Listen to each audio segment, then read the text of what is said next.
Hey everyone. So, just kind of felt like making this. Didn't really have any plans to. Just kind of decided it was something I wanted to do. So I had shared a post a couple days, a few days ago, whatever, um, and it was just I think it was a guy called Ketoologist or something, just whatever. There's some guy who just posted this seven like nutrition facts that weren't true facts. Um, so I just kind of figured that I'd go into it myself since it got a few likes, it got people up, some people saw it, and I got a couple shares. So I thought it may be fun if we just kind of went into some of those topics real quickly, um, figured out why they're true, why they're not true. Um, what is the actual truth behind it? Why is it say what it says, and so on and so forth. Um, So, in no particular order, starting off with the first one, these nutrition um, myths is cutting out, or what did it say specifically? Eating less salt. So, I think a lot of the times we forget that salt is a electrolyte and that it's essential for our cells and for our bodies, and for our neurons and for our nerves to properly communicate with each other. So even if you're not hypertensive and you're not someone who actually has to watch their salt intake, um, and I guess I'll also say this as well. There's different kinds of salt. If you just go to your store, or I'm sure pretty much everyone has some lying around, just a regular old iodinized, demineralized white table salt. That stuff's garbage. It doesn't do anything for you. It doesn't give you the proper minerals that you actually need and want from your salt, to help assist you with the other electrolytes that you're taking in your body, potassium, magnesium, all that good stuff. So what you want to get is you want to either get some pink Himalayan salt or some Redmond's real salt, which is the one I like to keep. You are able to get that at some stores now, but not a whole lot, not a ton. But it is available at some places. And that's a salt I recommend because it actually does have a solid concentration of vitamins and minerals in there that you want. So the biggest problem that's one of the biggest problems you run into with intaking salt. Uh, on the other end of it is we need to have a good balance with our potassium and our salt intake. And the reason that is too is because those two electrolytes communicate with each other. They help balance intracellular and extracellular water. So intracellular water is the water that's in your cell, and extracellular water is the water that's outside of your cell. And if you have an imbalance of one of these two things, like one of two things is going to happen.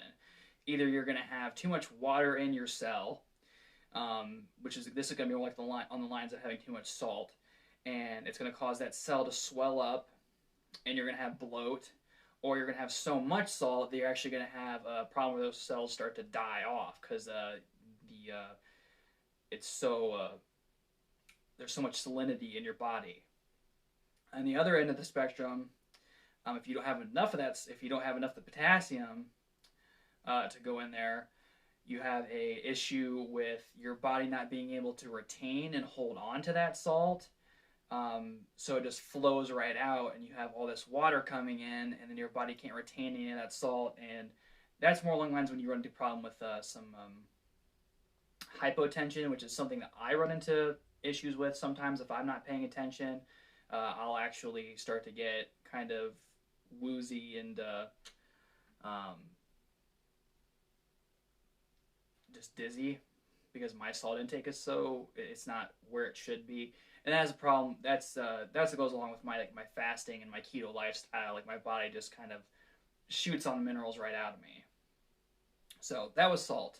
Next thing is filling up on whole grains, and this deserves a video all on its own. But we've been told a pretty good portion of our lives that eating whole grains is healthy for us. That's what we're supposed to do. It's where we get a lot of our B vitamins from, our vitamins and minerals we need to function from day to day.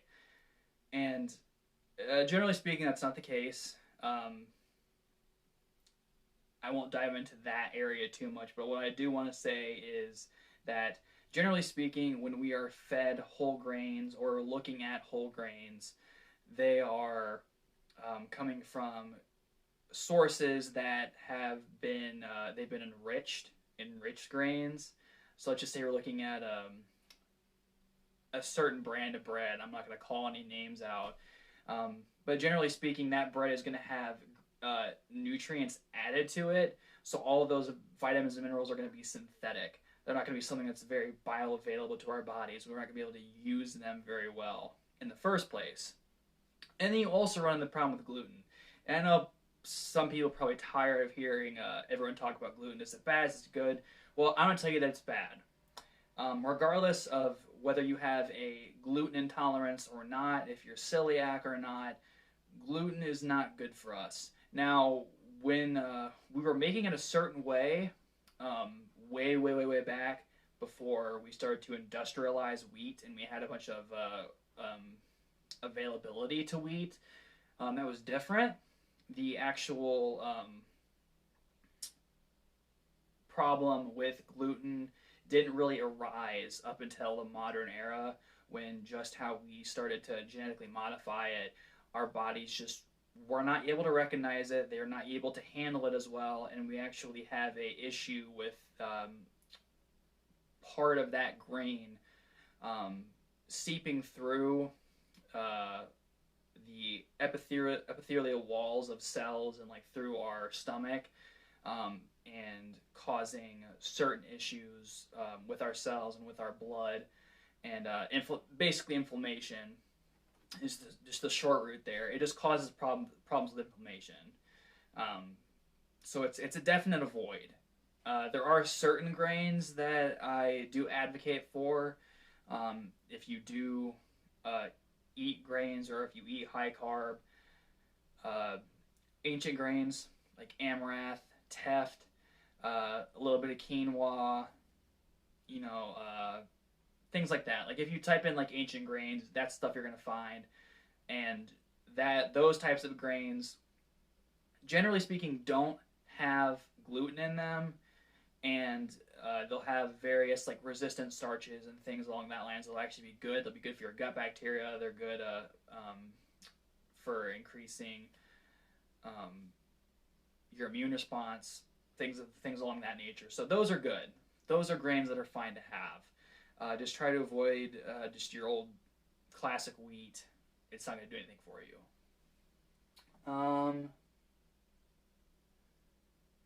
Next thing on here is reducing your fat intake. Now, as someone who has done keto and has done keto successfully for going on 4 years now, 4 or 5 years, somewhere along those lines, I can tell you that fat's not bad. You guys have seen my photos, you've seen my videos, you've seen my workouts. Obviously, I'm doing okay. And part of the reason that is just because it's a separation of fats and carbs, and I've made videos on that before, and I can make videos on that in the future. But as long as you're not having carbs and fat in the same window, it's not going to be a problem. And I know I just recently made a video on this. Our body doesn't need carbs. Our body does need fat, however. Our cells need fat. Our brain needs fat. There's certain chemical processes that happen with fat, short chain fatty acids that are good for our gut bacteria, that if we're not eating fat, if we're not eating good quality fat, we're going to run into issues. Hey Cooper, congratulations on your new baby. I saw your some of your photos on that, so best of luck to you, and congratulations to you and your lady.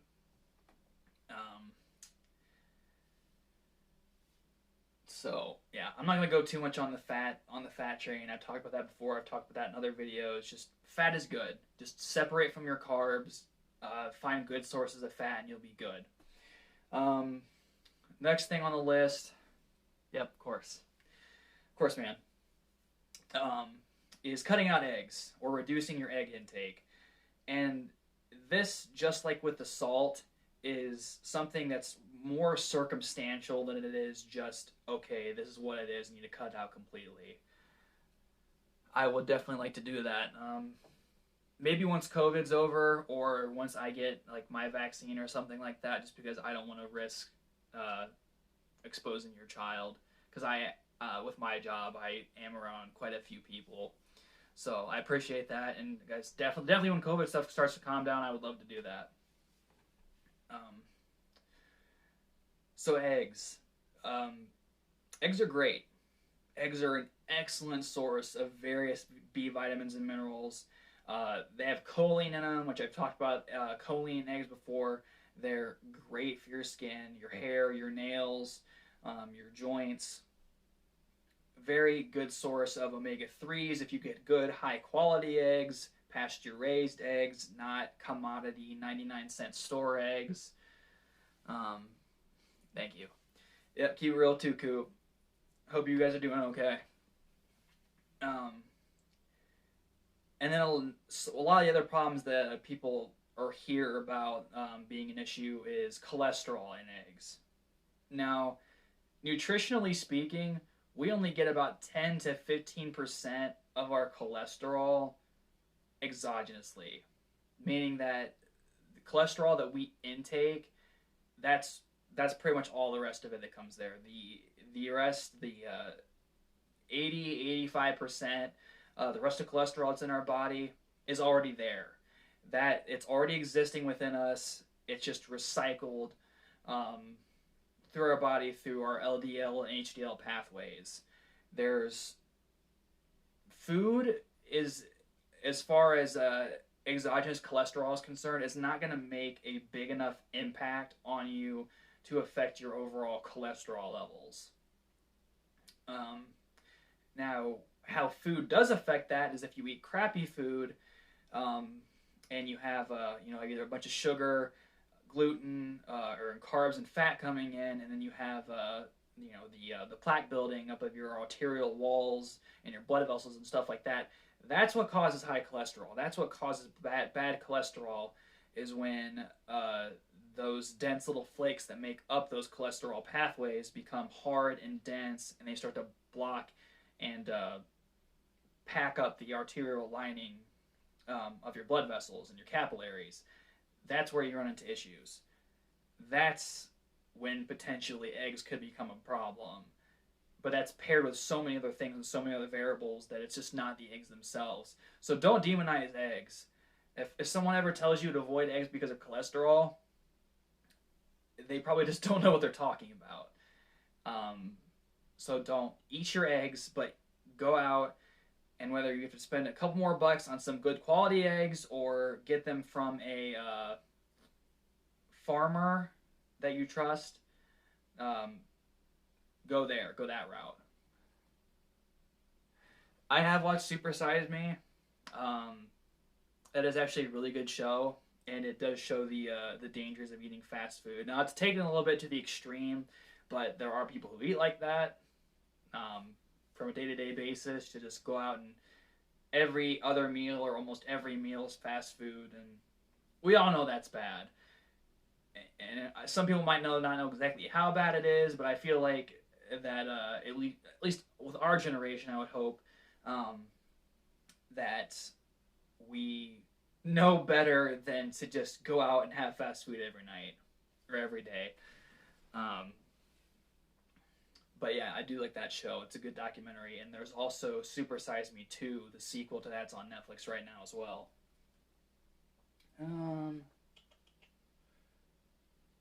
Cut out meat. I actually made a video on this yesterday when I was having a conversation with a vegan online. Again, it really comes down to quality. This is not just this is what it is, this is why it's bad type thing. Yes, meat can be bad. Meat can be bad for you. But it's the quality of the meat that matters. It's the where you're getting your food from that's important. but especially in meat's case. You know, and I don't know how many times I've repeated this phrase over and over again.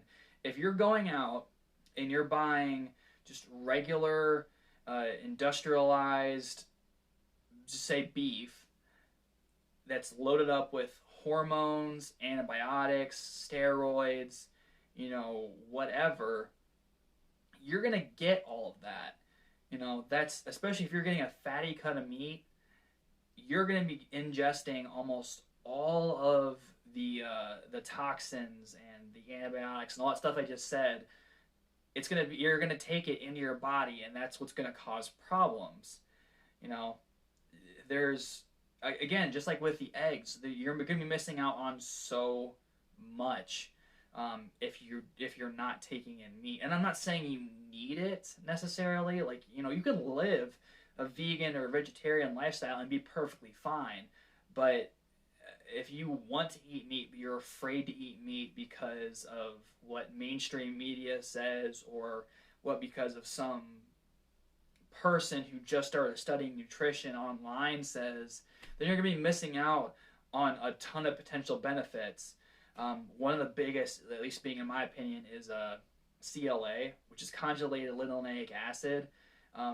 That's a huge, huge helper to your gut bacteria and just your gut in general, your gut microbiome, because it really helps repair a lot going on within your gut. And also, like, if you're getting a good quality beef, like I said, or a fish, you're potentially missing out on a great source of high quality omega-3s. Just inflammation's everything. Just inflammation's everything.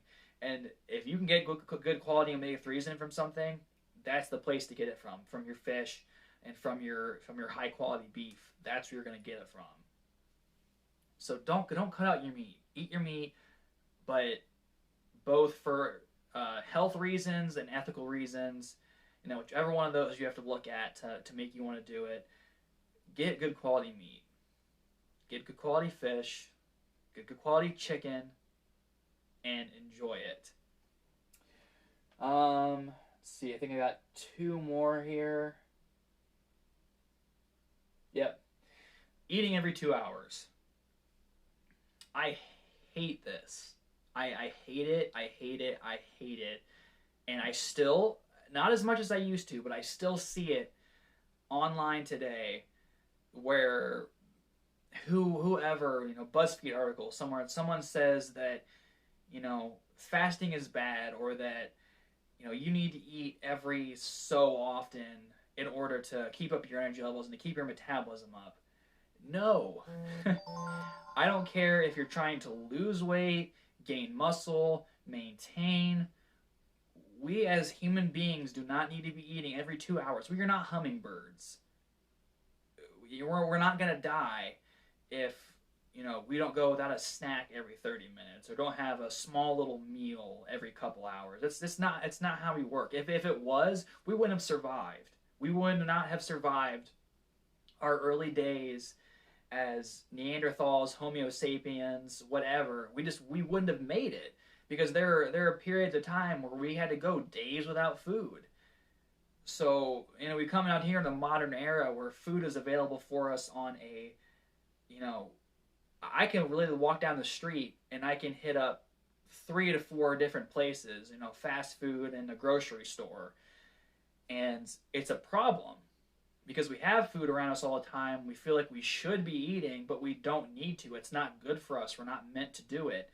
The biggest problem I see with it anyway is insulin. Our pancreas, in my opinion, is the hardest working organ that we have within our bodies. At least as a modern Western civilization is concerned, I would say it's the hardest working organ, because the way that we're taught and the way that we're brought up and the information that is widely available to us says that we need to be eating all the time. Well, if we're eating all the time, our insulin's constantly raised. If our insulin's constantly raised, then our body never gets time to catabolize anything. I know that sounds like it's bad, but it's not. We need to give our bodies time to break down, recycle, and manage all the crap that we put into it on a day-to-day basis. You know, that goes true. That's true whether you're eating healthy or not. You need to give your body time to rest and recycle everything that you're putting into it. Give your gut a time to relax and and you know, get your gut motility going. If you do, you know, especially okay, I hope you're not doing this, but if you're someone who eats crappy sugary foods all the time, you know, your insulin's constantly kicked up. You're all you're doing is putting yourself at a greater risk for diabetes. You know, and that's the one I'm going to hit on, but there's tons of other things more. If your body's constantly intaking stuff, you're constantly increasing your risk for inflammation because if if you're not doing anything besides resting, your body's going to be getting inflammation in it in little minor degrees here and there all the time. If you're eating all the time, that's just what's happening. Like there's going to be constant inflammation flowing in. So no, we don't need to be eating every 2 hours. Stop. Just don't. You're not doing yourself any favors. Like I said, losing weight, gaining muscle, either way, we don't need to be eating every 2 hours. Even if you're a bodybuilder, um, I mean, yeah, like they might need to eat every more than the average person to help gain the mass that they want, but it's definitely not the healthy way of going about things at all. That's why I am kind of hesitant about ever training a bodybuilder because it goes against my own principles of like, hey, when you do this, you're actually going to shorten your lifespan. The less time you give your body to recover and heal, um, the more time you're just not giving your body to recuperate, and you're constantly eating, constantly giving it energy that it has to burn off. You're going to shorten your lifespan. It's just flat out. That's what happens. I can make a video on telomere lengthening and stuff like that with your genes and your DNA later on, fasting video, whatever, if you guys want to. But so, last thing here, before I go out here, and so I haven't eaten anything tonight. I just got off work a little bit ago. Eat as much fruit as you want. I hate this one too. Like, I know I didn't do this in any specific order. Maybe I did it subconsciously, but I dislike this one almost as much as the eating every 2 hours. And I know this one sounds a bit more innocent than the other one, but it's really not. Yeah, fruit can be good in small quantities. Most of the time, I advocate when I talk about fruit, it's going to be either something like avocado or berries like strawberries, blackberries, raspberries, fruits that are higher in antioxidants but have a low sugar content and low carb content per serving. The problem that we run into with fruits is that really when you come down to it, fruit is nature's candy. And we all know that candy's bad for us. So when we intake a ton of fruit, our liver and our muscle glycogen can only hold so much fructose. And it's not a lot. It's only about 40 to 50 grams of fructose. And then once we store as much as we can, the rest of that's going to turn into fat because it's basically sugar. So I was a victim of this too. I still kind of am to this day. Like if I have a cheat day, one of the first things I want to do is go out and buy like a bag of apples and just eat apples, eat grapes, stuff like that because I love it so much. I would rather eat that than candy because I love the natural sweetness of fruit. But in all reality, it's not all that healthy. Um, Now, I'm not saying you have to completely avoid it, but I know my goal in all this stuff that I'm saying, all I ever talk about, is just so you're cognizant and aware of what eating or not eating or doing whatever, like what it's doing to you. And if you're going through a stall or something like that, or you're having trouble losing weight, or you're a diabetic and your blood sugar is really high, um, if you eat a lot of fruit, that might be the reason why. that could be the reason for all those problems that you're running into. Because I know it seems like it's the better option, and yeah, it kind of is, but it's still stuff is still full of sugar. It's a different kind of sugar. It's not the same kind of sugar, the refined white crap that you find a bunch of garbage foods, but it's still sugar. It's fructose. So don't be afraid to have like an apple every now and again, or eat some berries, because, like I said, they are very high in antioxidants, and that's very good for fighting inflammation, for fighting various like malignant cancers, diseases, illnesses, stuff like that. But just don't go crazy, and you'll be fine. So I just kind of felt like making a video on that. I figured it'd be a fun little topic. Didn't have to delve too deep into any one of them particularly, but I enjoyed it. Hope you guys enjoyed the information. Um, Here, probably in the next month or so, I am going to start going through an online coaching program called True Coach. And you can go on there, and with COVID still being a pretty big thing right now, if you're not comfortable meeting up at a gym, you're not comfortable meeting in person, you can go on there, and we can create a program together, by week, by month, by year. It's all subscription based, so you just go on there, I make a program for you, we talk about it, and then you just pays automatically, depending on what service you go through. And I'll be providing my personal training as well as my nutritional expertise on that as well. So please go on my Facebook page, give me a follow there on Progressive Fitness. My Instagram, my Progressive Fitness Instagram, not my personal one. I don't care how many people are following me on there. And my YouTube, which I actually have gotten finally some more followers on there now. So if you guys please go to those and follow me on there. I'd really appreciate it. Everyone, thank you for watching. Have a great weekend, and I will see you guys next time.